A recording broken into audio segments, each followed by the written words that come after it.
What's up guys, it's your boy Nimbus here, and today I wanted to talk about the current monetization and the future monetization for MapleStory. If you guys saw my patch note video, I got really heated when I saw the MVP perks, and I did say I would make a separate video about it, and so here it is. So yeah, let's get into it. Okay, so I just want to preface this video and kind of just explain where I'm coming from. So I've been a huge fan of MMOs ever since I was a kid. And my main gripe with the whole genre and what's kind of pushed me away from it is pretty much just the fact that in a lot of popular MMOs, the most efficient way to get stronger is actually to just get a job at McDonald's, flip some burgers, and then funnel all of your paychecks into that MMO, and then boom, you will become an endgamer. To me, that's just not really appealing. If the most efficient way to get strong at a game is to just get a job, why am I playing this game? It's just pretty much a job, right? So that's kind of what really pushed me away from MMOs, even though I love the genre as a whole. Is just the monetization has been so egregious. And the reason I got into MapleStory was because I heard of the heroic servers, and I also heard that, you know, it was not pay to win at all, and pretty much everything in this game was either self-earned and it was also gained just by hard grinding and playing the game, which I thought was sick, and I think, you know, that's what MMOs should be, right? And so I just want to preface this video by saying a couple things first. First, I actually really like MapleStory, and it's been a huge part of my life since I was a kid. I've been playing since grade 4 on and off, and you know, I'm 25 now, right? And also, like, I do understand that Nexon needs to make money to keep the game running, to keep content going, and to keep the servers up, right? I understand that. I just don't agree with the way they're going about it, and I want this game to succeed, right? And so, if you're someone that wants to pay for power, you know, more power to you. There's nothing wrong with that, and I don't have a problem with you at all, right? But I'm just saying, this is a heroic server, and if you do want to pay for power, the interactive servers already exist, right? So you can whale out there. I just don't think heroic servers should be the spot where we also get paying for power too. And so now that I've gotten those things out of the way, I kind of want to just talk about what I think is wrong with the monetization of MapleStory right now.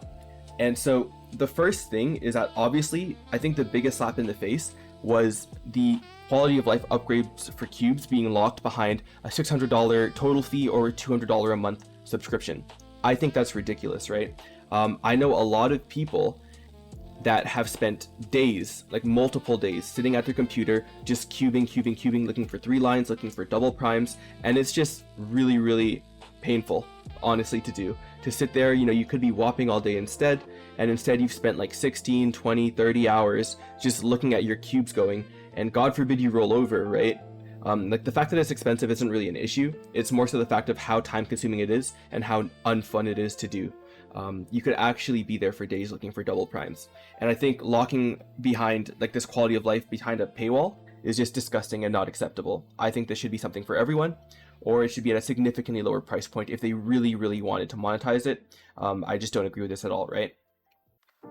And I hope we can all agree on that. The next thing I think that is like getting really egregious now is EXP getting monetized, right? So I know a lot of people would argue that, you know, monetizing EXP is purely cosmetic because you don't get any mesos from it, you don't get any fragments, you don't get any familiars, you just get EXP, right?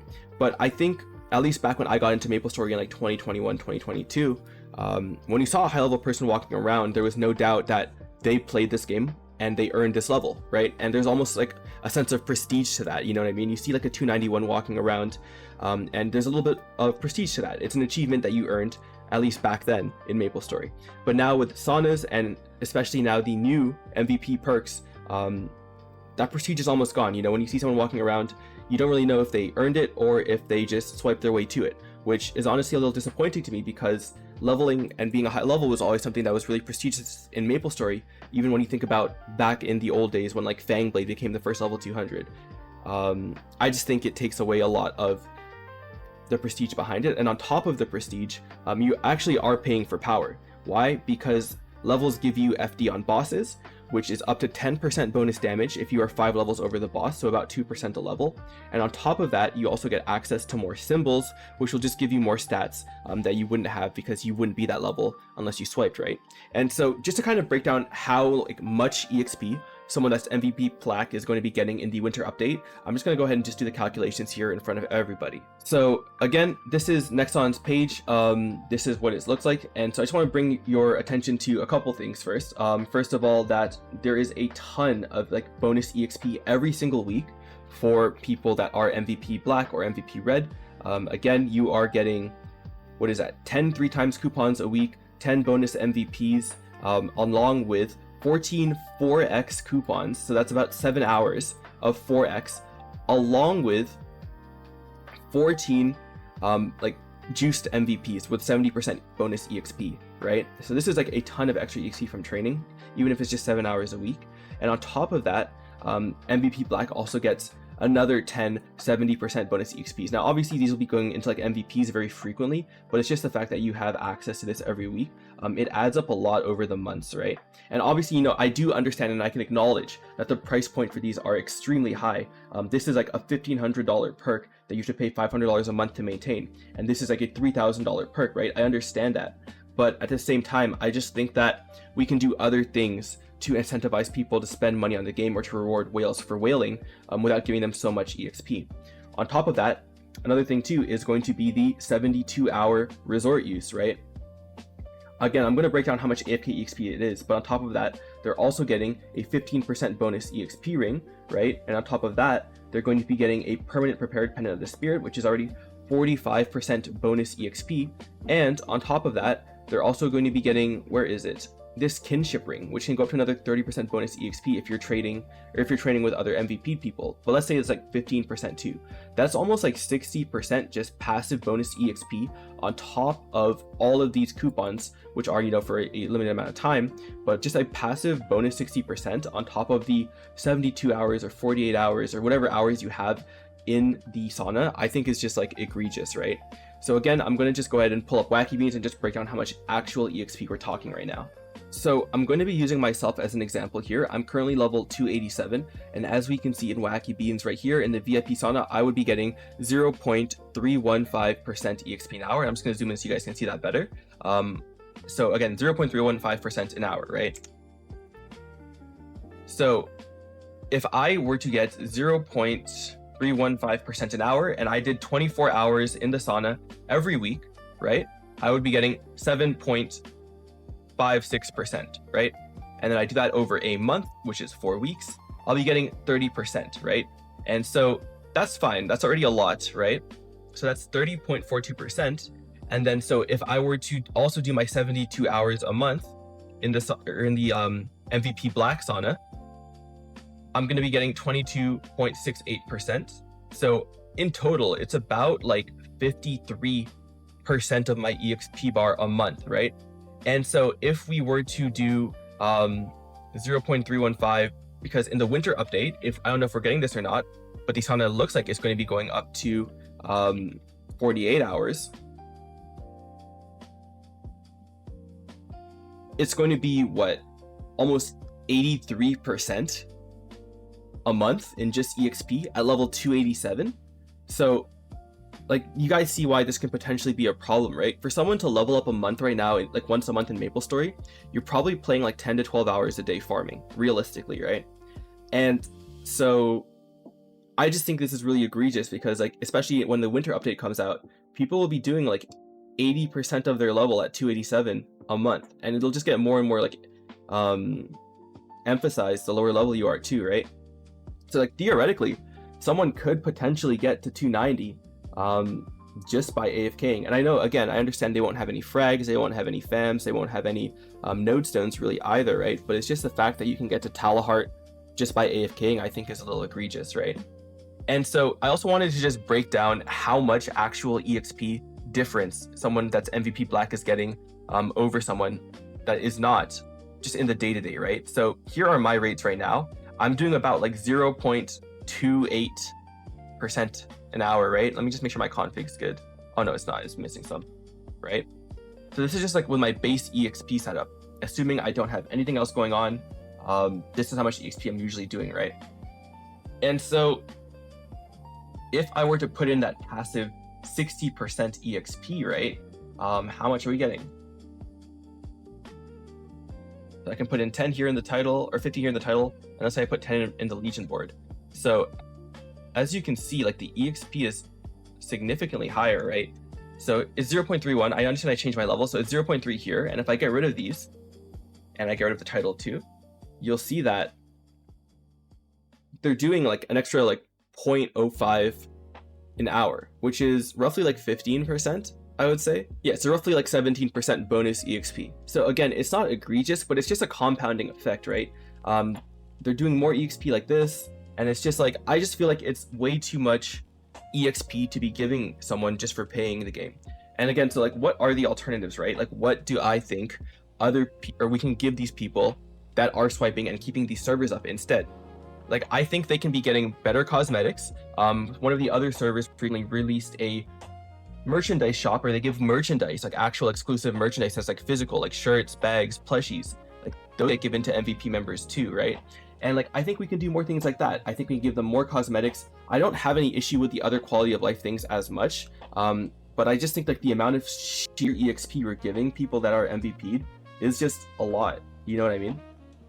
And again, like, I don't have an issue with people wanting to pay to win in a game. That's perfectly fine. You know, people enjoy games their own way, but I just think that Heroic isn't the server for that. And I do understand they need to make money, right? So I kind of just want to go into like a segue and what I think Nexon can be doing to monetize a game that would probably be lucrative for them, that are alternatives to this, because I do think this is a slippery slope. I feel like every year Nexon takes an inch, right? And eventually they're going to take a mile. You know what I mean? Like, they keep pushing it slowly but surely on what is pay to win.